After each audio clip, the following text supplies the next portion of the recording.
There's a guy who parks his car in the same lot every single morning. 2009 Toyota Camry. Faded paint, small dent on the rear bumper, one of those pine tree air fresheners hanging from the rearview mirror. His coworkers see it every day. And every day, without ever saying it out loud, they have already made up their minds about him. Poor guy, probably stressed about money. Been here 15 years and still drives that thing?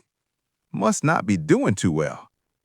What his coworkers do not know, this man has $3.8 million sitting in index funds.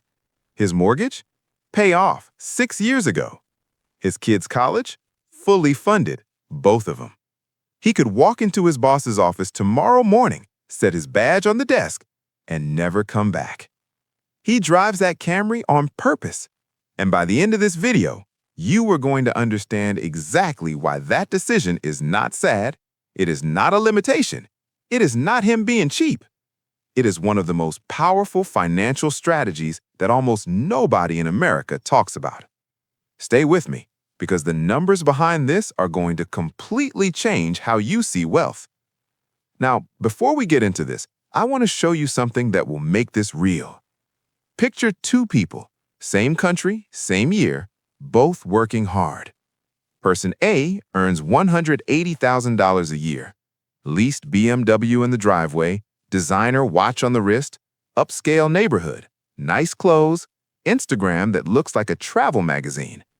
Everyone who sees this person thinks that is what success looks like. Person B earns $180,000 a year. Same income. Drives a Honda. Lives in a regular neighborhood. Shops at normal stores. Nobody gives them a second look. 10 years later, person A has $47,000 in savings and $340,000 in debt. Person B has $1.4 million in investments and zero debt. Same income, completely different outcomes. And the only real difference between these two people was the decision about what to show the world.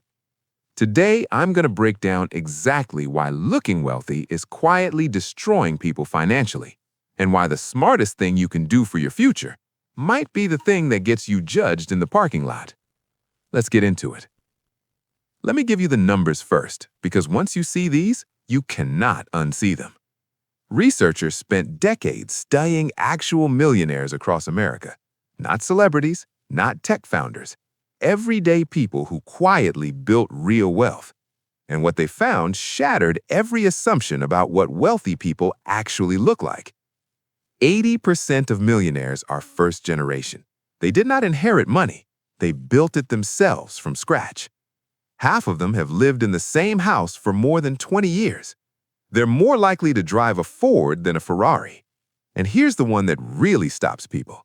These millionaires were disproportionately found in middle-class and blue-collar neighborhoods, not in gated communities, not in upscale zip codes, regular neighborhoods, regular houses, regular cars. Now look at actual car data. Studies on millionaire behavior show the top cars driven by wealthy Americans are Toyota at number 1, Honda at number 2, Ford at number 3. BMW doesn't appear until number 6.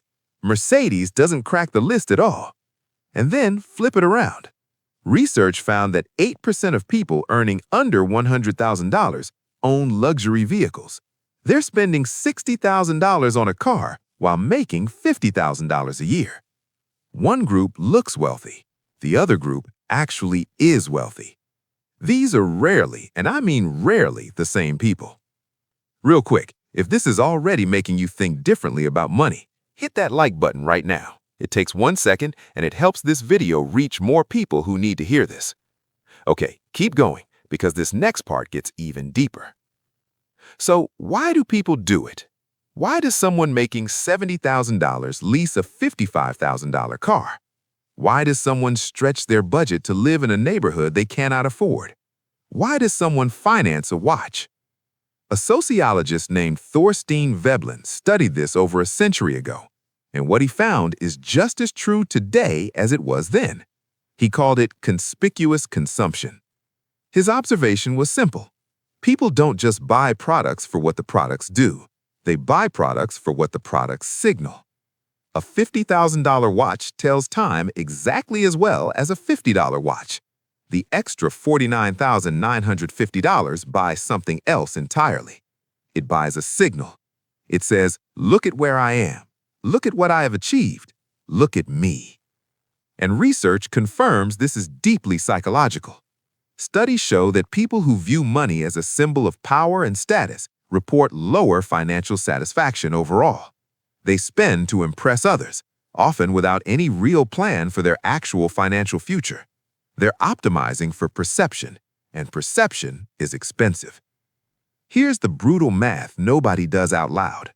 The difference between buying a $30,000 car and an $80,000 car.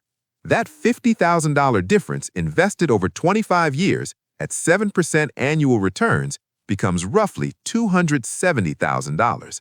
That's not the price of the car anymore. That's the price of looking like you have money. Every status purchase has an opportunity cost measured in decades of compound growth. Every leased luxury vehicle is a monthly payment that could have been going into investments. Every designer item is index fund shares that were never purchased. The pursuit of appearing wealthy creates the exact conditions that prevent actual wealth. Now, let me show you the people who understood this at a level most of us never do. Jeff Bezos drove a Honda Accord for years, not because he couldn't afford better, because he chose not to. Mark Zuckerberg was spotted regularly driving an accurate TSX, a car you can buy used for under $15,000. Larry Page, co-founder of Google, drove a Toyota Prius. Warren Buffett still lives in the same house he bought in 1958 for $31,500. One of the wealthiest humans alive on this planet, same house for over 65 years. These are not people who can't afford better.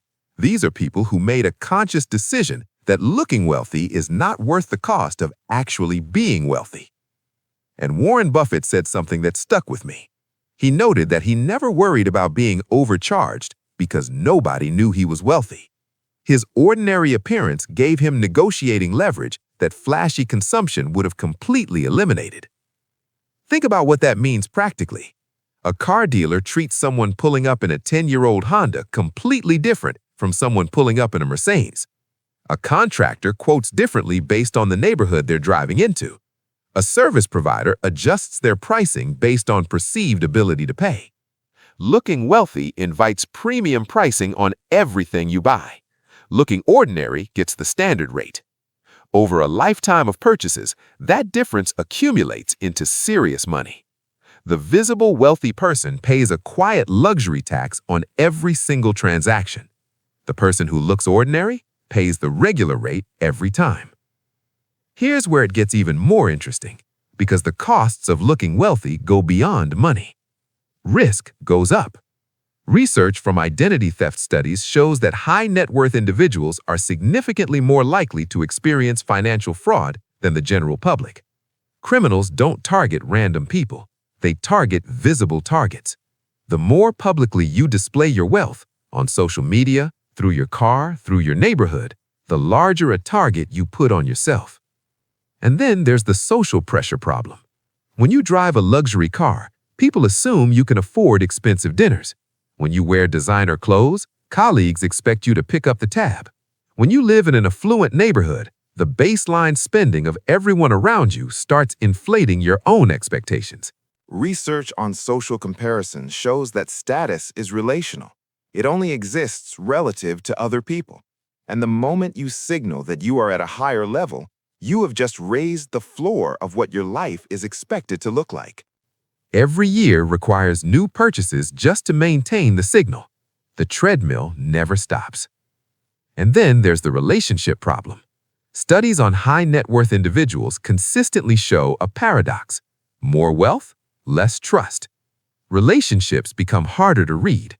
You can never fully know whether someone likes you or your money, whether that friendship is real or transactional. The person who drives the old Camry and keeps a low profile, their relationships are built on who they actually are. Nobody is calculating around them. Nobody expects them to pick up the check. Nobody resents them. Nobody is waiting for an inheritance. That social invisibility provides something money literally can't buy: authenticity. Now, let me give you a framework that will change how you measure your own financial life. Researchers who studied millionaires created two categories, not based on income, based on behavior. PAW, prodigious accumulator of wealth, and UAW, underaccumulator of wealth. And here's the thing that surprises most people. These categories have nothing to do with how much you earn. A janitor making $50,000 a year can be more of a PAW than a doctor making $700,000. The spending habits determine the category, not the salary. Here's a simple formula to see where you stand right now. Take your age, multiply it by your annual pre-tax income, divide by 10. That is your expected net worth benchmark. So a 40-year-old earning $150,000 should have approximately $600,000 in net worth. If you're below that number, you are in UAW territory. You are earning well, but not building. Your income is converting into lifestyle instead of wealth. UAWs are often highly educated professionals in demanding careers. They understand compound interest intellectually. They just do not practice it behaviorally, because they are playing the visibility game. Every purchase is an attempt to signal: better car than the neighbor, better watch than the colleague, better vacation than the sibling. And the researchers gave these financial choices a name: million-dollar choices. Because if that choice had not been made, the money would have compounded into over $1 million over time. The cigarette example from the original research makes this visceral. One couple smoked 3 packs a day for 46 years. The cumulative cost of those cigarettes exceeded the value of their entire home. Had they invested that money instead, the portfolio would have exceeded $2 million. Status purchases work exactly the same way, every single one. Here's the uncomfortable truth underneath all of this. We were taught this wrong from the beginning. From childhood, the message came from everywhere. Television shows glamorous lifestyles. Social media displays curated consumption. Advertising promises that purchases will transform your identity. The message is always the same: rich people look rich. If you want to be seen as successful, you need to show it.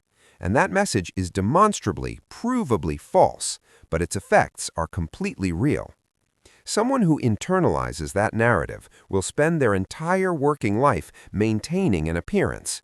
They'll reach 55 with a wardrobe full of luxury items, a closet full of memories from expensive experiences, and a retirement account that cannot sustain them for 10 years. The person who rejected that narrative early, who chose to build quietly instead of display loudly, will reach 55 with options that the visible spender cannot even imagine. Here's the long-term math in its simplest form. 2 people, same income, $200,000 a year. Person A saves 25%, investing $50,000 annually. Over 25 years at 7% average returns, $3.4 million. Person B saves 5%, spending the rest on visible consumption. Over the same 25 years, $680,000. Person A looks middle class. Person B looks wealthy. Person A actually is wealthy.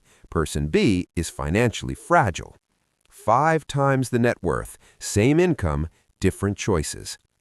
A 2025 study found that 62% of everyday millionaires, people who cross the $1 million mark through their own behavior, still budget, still shop for deals, and still avoid extravagant lifestyles even after becoming wealthy. They understand something important. The habits that built the wealth are the same habits that protect it. And culturally, something is shifting. Research shows that more consumers are moving away from flashy logos and obvious status symbols towards what is being called stealth wealth: quality without announcement, substance without display. The appeal is not just aesthetic, it's a recognition that visible wealth carries costs that invisible wealth completely avoids. The quietly wealthy person has negotiating power in every transaction. They have authentic relationships untangled with money.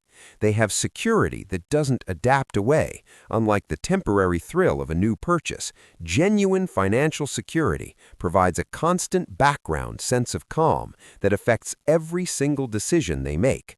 They can take professional risks that people who need their paycheck cannot take. They can walk away from bad situations. They can say no when they need to. They live with a freedom that doesn't show up on Instagram, but shows up every single morning when they wake up without financial anxiety. Go back to that parking lot. The guy in the faded Camry. His coworkers walk past him every morning feeling a quiet superiority. They assume he's struggling. They feel better about themselves because of his car. Those same coworkers will work until they're 70 because they have no choice. He could stop tomorrow. The people who underestimate him because of what he drives, they are playing a game he opted out of years ago. A game where you spend your working years performing wealth for people who don't actually care about you, while the person in the ordinary car quietly builds something real. Wealth is not what you show, it's what you keep. It's not the things you own, it's the freedom you purchased with money you chose not to spend. That Camry in the parking lot is not a symbol of struggle. It's a symbol of someone who figured out the game early and decided to win it quietly. If this video made you think differently about even one financial decision, share it with one person who needs to hear it, and subscribe because this is exactly the kind of conversation we have here every single week. I'll see you in the next one.